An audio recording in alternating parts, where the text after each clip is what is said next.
Does leaving your fruits on their plants longer actually make them sweeter? Let's talk about that.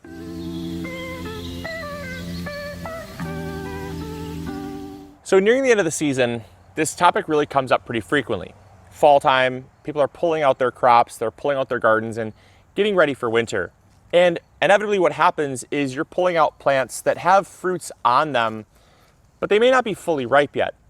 And it's a really common theme that I see coming up in conversations where people say, I threw away so much fruit. I wish I could get them to ripen. Or I threw away so much fruit because they wouldn't taste good because I had to bring them inside, or I had to pull my plants early because of an impending frost. And I really wanted to set aside some time to talk about this because there is some truth to that. Obviously, if it's very immature, it might not taste the best. But if you're someone that is fearing that your stuff does not taste good simply because it's not fully orange, like this bell pepper here, that it's going to taste bad. And I wanted to set this time aside because I see so much food going to waste that you took time to grow that otherwise might be perfectly fine or even somewhat passable. And there's just a fear around it either not being edible in general or just not tasting good. So the first thing to really cover are the crops that can be eaten at any stage. There's quite a few of them. So obviously, if you're talking about overripe, I'm not talking about overripe. I'm talking about the concern of underripe. Because at this time of year, when you're pulling out your plants, you're probably not worried about things being overripe. But there are certain crops that can be eaten at any stage. For instance, beans, a green bean. You could eat a really small, immature green bean, or you could eat it when it's fully mature and ready to be harvested. There's no difference in flavor. There's no difference in really a whole lot of nutrition or texture. It's just going to be a smaller version of the green bean. It may get limp a little sooner, meaning you might have to cook it faster or use it in your kitchen sooner than you would.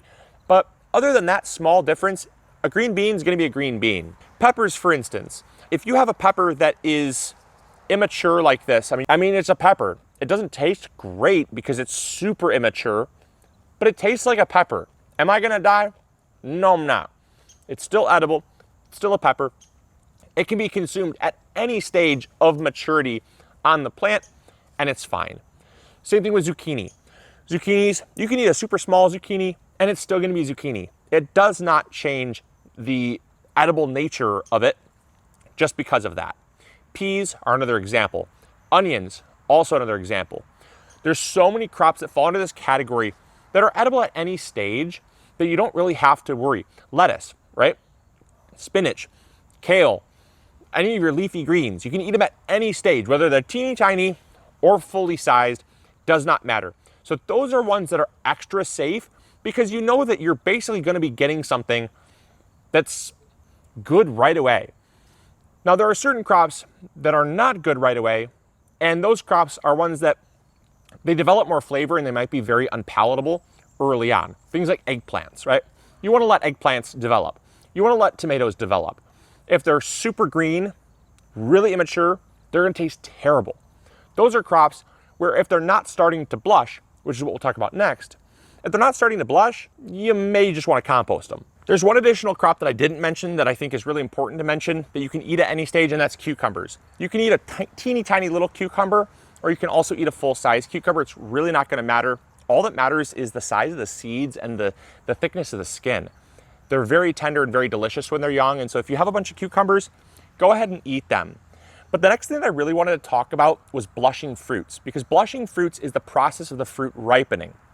Now, obviously, as a gardener, we love to come out to our garden and we love to pick ripe fruits. It looks very aesthetic. And there's something that to be said about a fruit that's semi-ripe. If you pick a bell pepper and it's kind of in its brown phase, starting to turn red, you might say to yourself, well, it might not taste as good as a ripe red bell pepper or ripe orange bell pepper. And if you think that, you'd actually be somewhat wrong. There's been quite a bit of evidence that shows that when the fruit is blushing, that is all the flavor that will be developed, all the sugars that will be developed have already developed.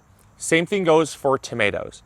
When tomatoes are ripening, they go through a blushing process. At that point, you can pull them off the vine. They will continue to ripen off the vine, But the ripening process only changes the color and the texture. It does not change the actual sugars stored in the fruits. And that is really important to distinguish between something like a melon, right? A melon, you could take a pumpkin off the vine. If your vines are completely dead and the vine and the plant and the fruit is starting to blush, it's going to continue to ripen off the vine. Any bit of flavor that's already been developed will already be there. Butternut squash. As soon as that butternut squash starts to turn creamy, kind of that beautiful creamy ivory color, there's no more flavor that's going to be developed. It doesn't matter how healthy the plant is. You could pull it off the vine at that point and it's good to go. And that's a very important distinction, because I think a lot of people, a lot of gardeners in general will let their stuff sit on the vine as long as humanly possible, but then find that the shelf life is severely shortened. And that's because, yes, the texture is changing. It's becoming more soft. It's becoming more, it's becoming more juicy, but the flavor will be there regardless. And that's what I really want to strive to drive home in this video, is because there's no excuse why you can't take a partially ripened pepper and enjoy it. There's no excuse why you have to throw them out, because they are perfectly fine. They might not be the same color as you would want, but they're going to taste almost the same. And I'll prove it to you. So in my hand here, I have a variety of different peppers at different stages of ripeness. I have some which are like this beautiful orange bell pepper here. This is fully ripe. Absolutely is not going to get any riper. I guarantee you this thing tastes like candy. However, we have a green bell pepper that's starting to blush to orange. It's turned its brown color. It's starting to ripen up to its orange. And I would almost promise you, okay, we're gonna take ripe one and an unripe one, and aside from some seeds, which are going to be slightly less developed because they're not going to be fully mature yet. If you're saving seeds, absolutely, leave them on the plant full term, right? You could have blindfolded me, I wouldn't be able to tell the difference. Texture-wise, this is more firm. This is more soft. This is a little crunchier. This is a little juicier. Texture is not flavor. If texture matters that much to you, then maybe you're someone who's going to be wasting a lot of produce. But if flavor is what you're going for, something that is borderline ripe, if not even borderline underripe, still tastes totally fine. I have no complaints with this whatsoever. I'd finish the whole thing. So the next question you're probably asking is, well, what about heat, right? We talk about flavor as pertaining to sweetness. What about heat? The same exact thing applies. Here is a poblano pepper that is starting to blush. It's a smaller one, but it's starting to blush. And then you have a poblano pepper here that is fully ripe. In fact, in some cases, it's a little bit overripe. We'll just eat around that. But when it comes to heat, the same thing applies. Now, heat does develop the longer a pepper stays on the plant. Heat also develops with a lack of water. And so naturally, the longer you leave a pepper plant on and the more you deprive it of water, the spicier and hot, the more capsaicin, the more oils are going to be concentrated. So naturally, it's going to be hotter the longer you leave it on the plant. But at the blushing phase, if you were to take a poblano like this, you could eat this at any stage. It just kind of tastes like a green bell pepper. There's really nothing there, and it just kind of tastes a little bit bland because it's very, very, very underripe. But at the point when they start to blush, yeah, there's a little tongue heat. It definitely has some heat to it. It's got the great smoky kind of poblano flavor. It's awesome. Thin walls, amazing flavor. Texture-wise, I'm guessing is the only thing that's going to change. We'll see. Absolutely no change in heat whatsoever. Just a little bit softer, a little more leathery rather than crunchy. Flavor-wise, if I were blindfolded, I'd probably have a 50-50 shot. It'd be a total coin toss if I was right or wrong which pepper I was actually eating. So I just hope this serves as a lesson to you guys that when fall comes and you're throwing stuff out or you're pulling your plants out, gather as much stuff as you possibly can, even if it's barely starting to blush. Once the blushing process starts, there is no change in flavor. I just think that as gardeners, we put so much time and effort into our gardens, as well as money to get the most out of our gardens as possible, that it baffles me how much of a perfectionist we can be. And trust me, like, I am not trying to guilt trip anybody. I have also fallen into this trap of wanting only the most perfect stuff to come out of my garden. And, if my family saw a bunch of semi-ripe peppers and tomatoes in the house, they would sit there longer than stuff that was fully ripe. We have this, it's kind of this natural attraction to ripe produce. And absolutely, it's meant to look attractive. Naturally, that's how the seeds get spread around, is from it looking beautiful and attractive and edible to mammals and birds and stuff like that. Because when it looks prettier, it's going to be naturally more desirable, but it does not affect flavor one bit.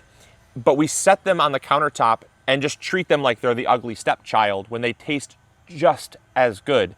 And in some cases, they'll ripen up fully, but because we brought them in the house semi-ripe, or maybe even, like I said, in some cases, most definitely underripe, just barely at the fringe of starting to turn, we have this mental picture in our head of, well, I'll use that as a last resort. Maybe not. Maybe I just won't even touch it. And we let it sit in there and it goes bad.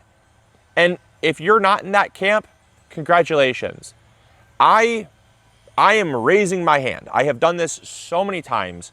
We put a stigma on underripe produce, and I think that it really results in such a smaller harvest than what you could have gotten out of the garden, because in a lot of cases, late fall, stuff ripens slower, and so you pull off a bunch of produce, but you leave probably 20% of your potential harvest still on the plant in smaller forms or lesser ripe forms than they would be.